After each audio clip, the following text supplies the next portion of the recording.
हे साथीहरु आज हामी च्याप्टर 2 को मार्केट एन्ड रेभेन्यू कर्व्स भन्ने जुन छ त्योबाट चाहिँ हामी derivation of average revenue and marginal revenue curves from TR curve under perfect competition मार्फत पर्फेक्ट कम्पिटिसनबाट र मोनोपोली मार्केटबाट चाहिँ हामीले एभरेज रेभेन्यू र मार्जिनल रेभेन्यूको कर्व्स टोटल रेभेन्यूबाट चाहिँ कसरी निकाल्छौं भनेर चाहिँ यो हामीले देखाउनेवाला छौं।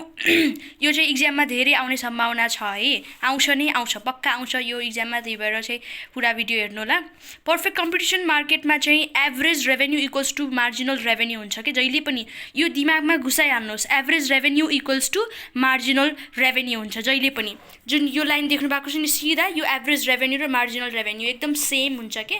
जस्तै एभरेज रेभेन्यू 4 छ भने मार्जिनल रेभेन्यू पनि 4 हुन्छ केसमा पर्फेक्ट कम्पिटिसन मार्केटमा। बुझ्नु पनि सेम लाइनमा बन्छ भनेको छु नि मैले, सेम लाइनमा बनेको छ राइट। एन्ड मोनोपोली मार्केटमा चाहिँ मोनोपोली मार्केट र पर्फेक्ट कम्पिटिसन मार्केटमा एभरेज रेभेन्यू र मार्जिनल रेभेन्यू सेम डायग्राममा बन्छ। सेम डायग्राममा बन्छ भन्नुको मतलब यस्तो, एभरेज रेभेन्यू र मार्जिनल रेभेन्यू एउटा डायग्राममा बन्यो राइट, यो मोनोपोली मार्केटको कुरा हो। र पर्फेक्ट कम्पिटिसनमा मार्केटमा पनि के भयो, एउटामा बन्यो, एउटा लाइनमा बन्यो, एउटा डायग्राममा बन्छ है। मार्जिनल रेभेन्यू र यो एभरेज रेभेन्यू चाहिँ एउटा डायग्राममा बन्छ, यसरी यसरी एउटामा बन्छ है। अब तपाईहरुलाई चाहिँ म एक्जाम्पल देखाउँदैछु, बेसिक भन्दा बेसिक तरिकाले चाहिँ एक्जाम्पल देखाउँदैछु, नबुझ्ने चान्स नै छैन। ल है, क्वेसन चाहिँ यसरी दिएको हुन्छ, क्वान्टिटी यति दिएको हुन्छ, प्राइस यति दिएको हुन्छ, यो टोटल रेभेन्यू यो यसरी भर भनेर चाहिँ दिएको हुन्छ कि हामीले त पढ्यौँ नि टोटल रेभेन्यूको फर्मुला के हो, यसको फर्मुला के हो, यसको फर्मुला के हो। यदि पढ्नु भएको छैन भने चाहिँ भन्नु होला, म कमेन्टमा म चाहिँ अर्को भिडियो बनाउँछु योसँग रिलेटेड भएर, ठिक छ। यसरी क्वेसन दिएको हुन्छ कि 0 1 2 3 4 5 यति क्वान्टिटी प्रोड्युस भयो, यति यति यति प्राइस हो भनेर चाहिँ दिएको हुन्छ। टोटल रेभेन्यू गरेर टोटल रेभेन्यूको त फर्मुला हामीलाई थाहा छ नि, यो P इन्टु क्यू गरेपछि टोटल रेभेन्यू आउँछ हाम्रो है। त्यही भएर यो मल्टिप्लाई यो गरेर यो आयो, यो मल्टिप्लाई यो गरेर यो आयो, यो मल्टिप्लाई यो गरेर यो आयो है। अब एभरेज रेभेन्यू भनेको के हो त, एभरेज रेभेन्यूको formula total revenue by quantity हो नि, मतलब 0 डिभाइडेड बाई 0 गरेपछि यहाँ केही पनि आउँदैन। हजुरहरूले क्यालकुलेटरमा हान्नुभयो भने 0 डिभाइडेड बाई 0 गर्नुहोस् न, केही पनि देखाउँदैन, इरर भन्छ है, त्यही भएर ड्यास राखेको हामीले, ठिक छ।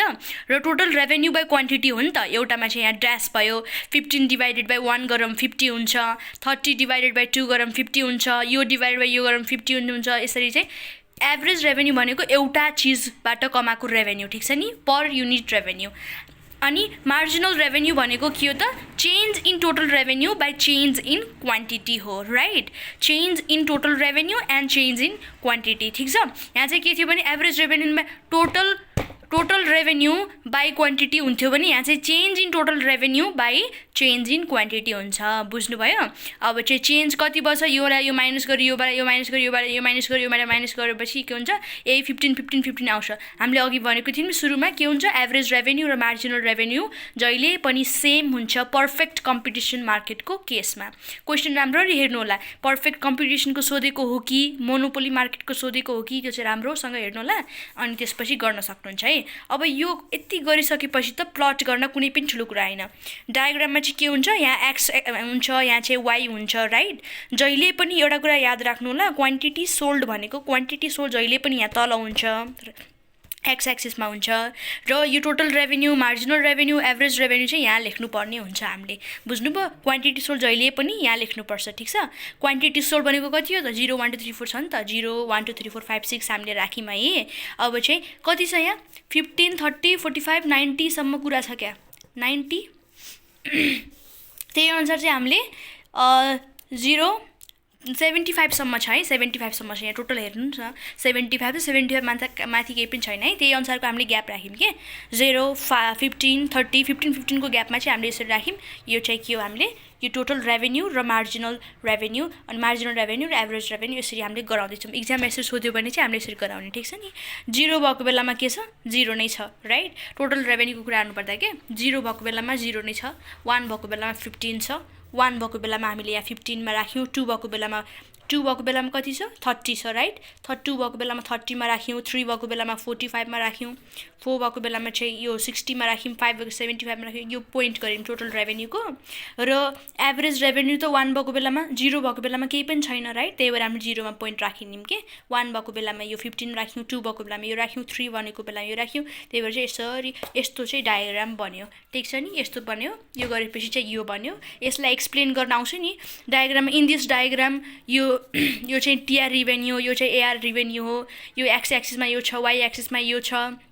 है यो 15 भएको बेलामा यो यति छ यो भयो बेला यति छ भनेर चाहिँ हामीले एक्सप्लेन गरिदियो त त्यो तपाईहरुलाई आइहाल्छ नि है अब चाहिँ मोनोपोली मार्केटको कुरा गर्नु पर्यो मोनोपोली मार्केट वा इम्परफेक्ट मार्केट एउटै हो फेरि एक्जाममा इम्परफेक्ट मार्केटको यो कर्व बनाउनु भनेर दियो भने सरलाई चाहिँ यो इम्परफेक्ट होइन होला है म्याम यो त पर्फेक्ट होला मिस्टेक भएर चाहिँ भन्नु होला नि फेरि एक्जाममा त्यस्तो होइन इम्परफेक्ट मार्केट र मोनोपोली मार्केट भनेको के हो त सेम हो ठीक छ एकदम सेम हो है अब क्वेशनमा चाहिँ यसरी दिएको हुन्छ है युनिटी अफ क्वान्टिटी यो भयो प्राइस चाहिँ दिएको छ र टोटल रेभेन्यू एभरेज रेभेन्यू र मार्जिनल रेभेन्यू निकाल भनेर चाहिँ दिएको छ भनेपछि हामीलाई फर्मुला थाहा छँदैछ त्यही यो कुरो प्राइस इन्टु क्वान्टिटी भनेको 12 मल्टिप्लाई 0 गरेर यो आयो मल्टिप्लाई यो गरेर यो आयो यो मल्टिप्लाई यो गरेर यो आयो यो गऱ्यौँ है एभरेज रेभेन्यू भनेको के हो त यो टोटल रेभेन्यू बाई क्वान्टिटी हो नि टोटल रेभेन्यू बाई क्वान्टिटी यो डिभाइडेड बाई यो डिभाइडेड बाई यो डिभाइडेड बाई यो डिभाइडेड बाई यो टोटल गरेर चाहिँ के हुनु भयो त एभरेज रेभेन्यू आउने भयो ठिक छ र यो मार्जिनल रेभेन्यू भनेको त change in total revenue by change in quantity हो right change in total revenue यो डिभाइडेड बाई यो डिभाइडेड बाई यो डिभाइडेड बाई यो है यो त 1 को ग्यापमा छ नि त क्वान्टिटीको डिफ्रेन्स भनेपछि तलतिर 1 भन्नुको राख्नु र नराख्नु एउटै हो नि त होइन र सो तलतिर चाहिँ 1 राख्नु र नराख्नु एउटै हो सो हामीले चाहिँ यसलाई र यसलाई यसलाई र यसलाई यसलाई र यसलाई यसलाई र यसलाई माइनस गरेर मार्जिनल रेभेन्यू निकाल्छौँ ठिक छ यो निकालिसकेपछि चाहिँ यसको डायग्राम बनाउने मैले के भनेको थिएँ यहाँ चाहिँ एक्स एक्सिस हुन्छ